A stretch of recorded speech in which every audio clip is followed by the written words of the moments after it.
the Cabinet Secretary provide a comprehensive account of all support, including government bailouts and loans from Export-Import Bank of the United States of America, extended to Kenya Airways over the last 10 years, highlighting the respective amounts received and the purposes for which the support was extended. Number C, Mr. Speaker, sir, which foreign consultancy firms have been engaged by the KQ in the last 10 years to revitalize the airline, and could the Cabinet Secretary indicate the respective amounts paid to each, as well as provide an overview of the recommendations made by the firms, Mr. Speaker, sir. Finally, D, what was the rationale behind the decision of KQ to ground Boeing 787-8 Dreamliner, registered as 5Y KZJ, another Boeing 737-700, registered as 5Y KQH, KQH and KQG, that is 787-8, and could the Cabinet Secretary also explain why the option of converting this aircraft to cargo planes was not pursued, and identify the authority that approved the removal of parts from this aircraft? I thank you, Mr. Speaker, sir. Honorable CS, you may proceed to respond. Just by way of introduction, Mr. Speaker, I hope this is the last time I'll answer questions about Kenya Airways, because it's our intention to return Kenya Airways to a private company so that the government of Kenya cannot continue subsidizing Kenya Airways, and therefore the public do not have a stake for us to come and answer questions about private companies in Parliament. So our effort in the Manifesto of Kenya Kwanza to make sure that we offload all the shares that the government owns in the Kenya Airways, so that we return it to a profitable private company that will not require the subsidies that we have had to subsidize, and converted if we convert the debt that they owe to the government of Kenya into equity, it increases their shareholding. So hopefully our manifesto objectives of getting a strategic investor will make it the last time we are discussing Kenya Airways. Mr. Speaker, as captured in the table below, and I'm sure the Honourable Senator has an answer, the submitted statement in good time. As captured in the table below, the Ministry through Kenya Airways reported an operating profit in the first half of financial year 2023, a milestone that it hadn't reached in the previous 6 years. The airline has made a significant 120% improvement, reporting an operating profit of 998 million compared with the same period in the previous year, where there was a reported loss of 5 billion. The table number 10 will explain. The growth was fueled by the 56% increase in group revenue, reaching an impressive 75 billion. Additionally, our passenger numbers surged 2.3 million, an impressive 43% growth from 1.6 million. And our earnings before interest, tax and depreciation and amortization and rent costs witnessed a commendable upswing of 7 points. Our gross profit improved by an impressive 131%, resulting in these commendable outcomes. We acknowledge that our legacy debt did bring down the impressive operating results, primarily to the huge forex losses because of the depreciation of the Kenya shillings against the dollar. These forex losses were primarily due to the re-evaluation of the US dollar denomination loans and liabilities. These finance charges in total amount of 22 billion, and therefore heavily impacted our overall results. Mr. Speaker, the airline industry is highly competitive, and therefore profit margins in the industry are thin. According to the International Airport Transport Association, IATA, the average net profit margin for the global airline industry is typically less than 5%. An overview of airline profitability compared to other industries is captured below. Vulnerability to external factors. Airlines are highly vulnerable to external factors that can impact the profitability, including fluctuations in fuel prices, currency devaluations, supply chain challenges, and geopolitical events. Capital intensity. Airlines require significant capital investment in aircraft maintenance and infrastructure, which can limit their profitability. This unlike other businesses that do not have the same level of capital intensity. Cynicality. The airline industry is cynical and can be sensitive to economic cycles. During economic downturns, demand for air travel may decline, affecting airline profitability. Regulation. Airlines are subject to extensive regulation, including safety and security requirements, which can add operational costs. Competition. The airline industry is highly competitive, with many players operating in the market. Competition can lead to price wars and reduced profit margins. Operational challenges. Airlines face operational challenges, including maintenance, scheduling, and workforce management, which can impact cost and profitability. Pricing strategy. Airlines often use dynamic pricing strategy that can affect their profit margins. Prices for air tickets can vary widely based on factors like demand, time of booking, and seat class. In summary, Honorable Speaker, while airlines provide essential transportation services, their profit margins are typically lower compared to many other industries, and their profitability is subject to a range of external factors and competitive pressure. Additionally, IATA indicates that the global airline industry is expected to return to profitability in 2024, but financial performance across regions remain diverse. The industry financials are improving in all regions from the COVID-related depths of 2020, although not all regions are expected to deliver a profit this year. Africa remains a difficult market in which to operate an airline, with economic infrastructure and connectivity challenges impacting the industry performance. Nonetheless, despite the challenges, there is still robust demand for air travel in the region, which underpins the continued move towards return to overall industry profitability. Kenya Airways' current performance for financial year 2024 projections are predicated on this forecast, and Kenya Airways targets to return to profitability in financial year 2024, as depicted in the table below. Mr. Speaker, the table below shows also the loans acquired by Kenya Airways, and I'm sure the Honourable Senator can read from the GOK loans. You can see what we've been giving Kenya Airways, including the 10 billion we gave as soon as the government came to office. I wish to inform the House that Kenya Airways was not the only recipient of the government assistance. Specifically to cope with the negative impact of COVID-19, various governments in Africa and outside Africa have provided direct support to the airlines. They include Senegal, $128 million, relief package for its tourism and air transport sector. Seychelles waived all landing and parking fees for the period from April to December 2020, and Cote d'Ivoire waived in tourism tax for transit passengers. In addition, other governments that provided fiscal support to their travel and tourism sectors are shown below. From Egypt to Ghana to Zambia to Cameroon, we've given that list. Technically, it is worth noting that KQ has no loan facility from the Export-Import Bank of the United States of America.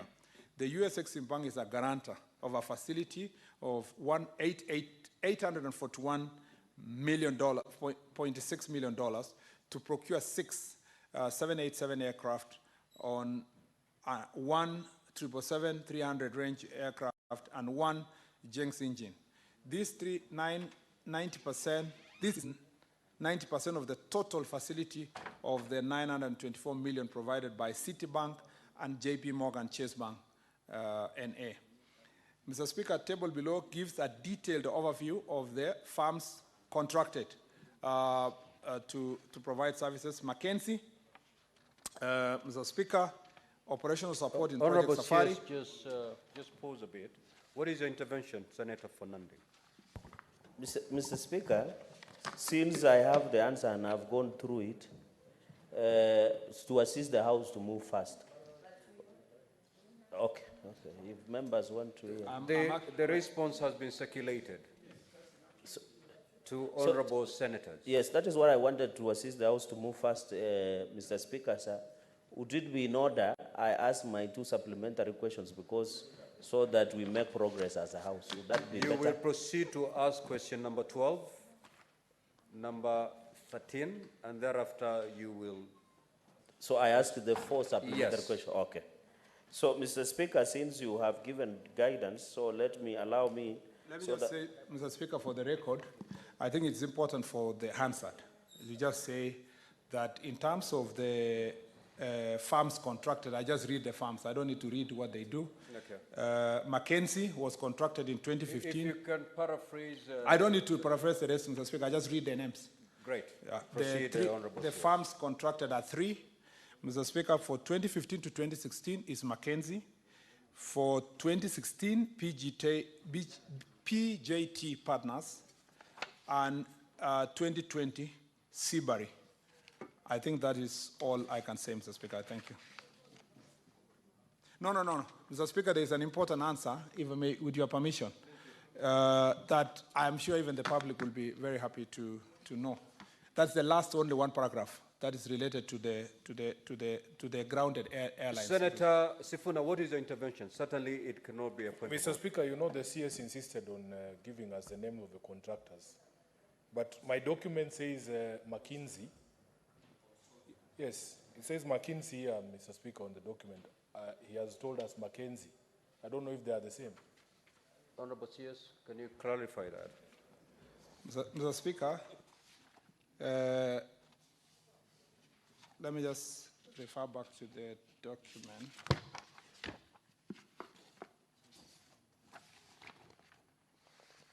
Yes, correct, it's McKinsey. Thank you, it's McKinsey. Because there is another farm called Mackenzie. So that's where the... No, not the person. There's a farm called Mackenzie. Mr. Speaker, let me just... Mr. Speaker, I just want to read this statement regarding, there have been public debate about a plane that we donated, so it's important to read it for the record. KQ has not grounded any aircraft, 5YKZJ, which is as Boeing 787 Dreamliner. Took some time undergoing heavy maintenance because of unavailability of many essential and critical components parts in the aircraft market. These shortages are well published in the industry. 5YKQG and 5YKQH are or were 2 Boeing B737-700 aircraft in the KQ fleet under the operating lease arrangement. Upon the end of the lease, the lessors, owners of the aircraft, decommissioned the aircraft. Mr. Speaker, it's important for those who may be new to the industry, is that when some of the planes that are owned or run by airlines are not necessarily owned by the airlines. They are under operating lease. And Mr. Speaker, upon the end of the lease, the lessors themselves decommissioned the aircraft, salvaged valuable components from the 2 aircraft, removed what they thought is important, and transferred what was remained of the aircraft to KQ at 0 cost. The authority to remove parts was probably vested on the lessors being the owners of the aircraft. The 2 aircraft, having been decommissioned and stripped by the owners for parts, had therefore only one viable use as mock-ups in training. So 5YKQG was thus transferred to Kenya Airways Training School, Pride Center, and if you visit it, for use in cabin crew emergency training, practical aviation security training, and in-flight service training as for mock training. As part of its CSR training, KQ donated 5YKQH on as is basis to Mangu High School for their training. Mangu is the only public high school with a well-developed flying school and club, and it provides a pool of skills sets that fits into the KQ workforces. All these were procedurally approved by KQ Board of Directors. The estimate value of these 2 decommissioned aircraft is nothing more than their scrap value. Mr. Speaker, I was in the donation. I was invited to participate in the donation as a chief guest. The students were extremely excited. Mr. Speaker, this was nothing except for scrap value. And if you go to Kitengela, you will find somebody running a restaurant there called 034 with a plane being the restaurant. Mr. Speaker, it doesn't mean that that's a plane which should have been flying cargo. So I think it's also important to make this abundantly clear to the public, because a statement was issued by a member of parliament in the past to say that we were donating a plan that would have brought billions of dollars. I thank you, Mr. Speaker. Senator for Nandi, proceed to ask question number 12. Mr. Speaker, I proceed with my supplementary? No. Okay. Question number 12. Question number 12. Mr. Speaker, sir, question number 012. Question 1, when will the ongoing project for the expansion of Karenga Airstrip in Kericho County be completed? Number 2, Mr. Speaker, what is the total budgetary allocation for the project, and could the Cabinet Secretary provide a detailed breakdown of the expenditures incurred so far?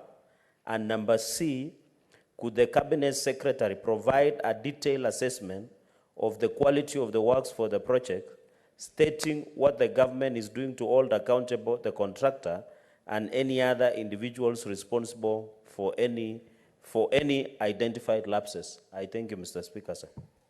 Honorable CS, you may proceed to respond. Question number 12. So, Speaker, this is a more straightforward answer, so I'll just read the answers.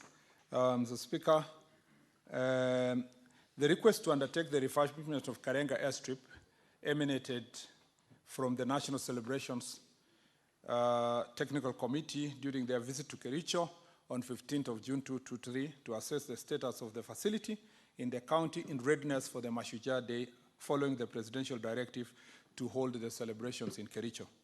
Refurbishment of the airstrip involved upgrading the runway to Maram standards and construction of an open steel frame shade to facilitate movement of guests during the celebrations.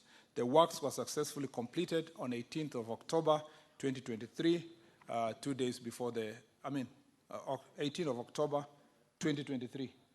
Mr. Speaker, the project total cost to date is 55.4 million shillings, for which 45.4 million is for the clearing, stripping, and grading for the runway, as well as related drainage works, including the construction of an aircraft holding 100 meters by 50 meters apron, and Kenya shillings 10 million for the building of an open steel frame shade. Honorable Speaker, no lapses were experienced during the execution of this project. The work was completed in compliance with the bill of quantities, specifications, and the drawings. The project manager's successive approval were done up until the completion of the works. The ministry is negotiating with the landowners to sell land to Kenya Airports Authority for development of the airstrip. Though the ministry has challenges with the land ownership of the moment, the project will be completed once the land is acquired. The minister has also had full consultation with the leaders of Kericho on this very important matter. Mr. Speaker, just for emphasis, this Karenga airstrip land is owned by Ekatera, the owners of the T estate. And so even when we developed it, it was in the understanding that we will have to engage them to complete the works. We worked with the Kenya Defense Forces, who are the contracted, they were actually the contractors to construct the runway to Maram standard, and as you saw, it was useful for the celebrations. Going forward, we intend to acquire at least 50 to, if possible, 100 acres of that land so that we do a proper airport that will enable agricultural farmers there and people traveling to Kericho and its environs to be able to land in that place and take off from that Kericho. I want to thank the leaders of Kericho, led by the majority leader here, for their support, understanding, and also for the work we are doing together quietly, Mr. Speaker, to acquire the land. The problem with such infrastructure, when you come to Parliament or public and announce that we are looking for land, usually the prices shoot up. It's inflated. The good news is that we are discussing this with already an established investor. So we have made it clear to the investor that land acquisition will be on fairly concessional terms, considering that they are also leaseholders from the government of Kericho County. I thank you, Mr. Speaker. Senator Fernandi, proceed to ask question number 13. Mr. Speaker, sir, Question number 013, question 1. Could the Cabinet Secretary provide a status update on all projects from the construction and upgrade of roads undertaken by national government in Nandi County since 2013, explaining any discrepancies between the contractual and actual dates of completion? But B, Mr. Speaker, what are the reasons for the delay in resuming construction of Kaiboi, Chepterwai, Kapkatembu, Chomisha, Chemuswa, Chomisia, Danger Road, Timboroa, Maraba, Kopere Road, Mugundoi, Nandi Hills Road, Nandi Hills, Simaki Road, Lesos, Keses, Cheptiret, and Cheptiret to Lone, Moi University roads in Nandi County, which have stalled?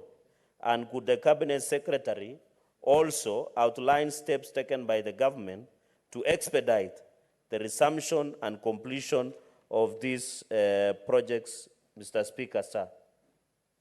I thank you. Honorable CS, you may proceed to respond. Thank you, Mr. Speaker. Mr. Speaker, I'm glad that I'm responding to this question, having given a global picture of the roads in the country. So already I had shared with you the situation in the country, thanks to the question from the Deputy Speaker. So I'll just go straight to the answer. I wish to state that 183 kilometers of roads have been upgraded to bitumen standard, with 2 major bridges constructed to completion in Nandi County since 2013, undertaken by Kenya Rural Roads Authority.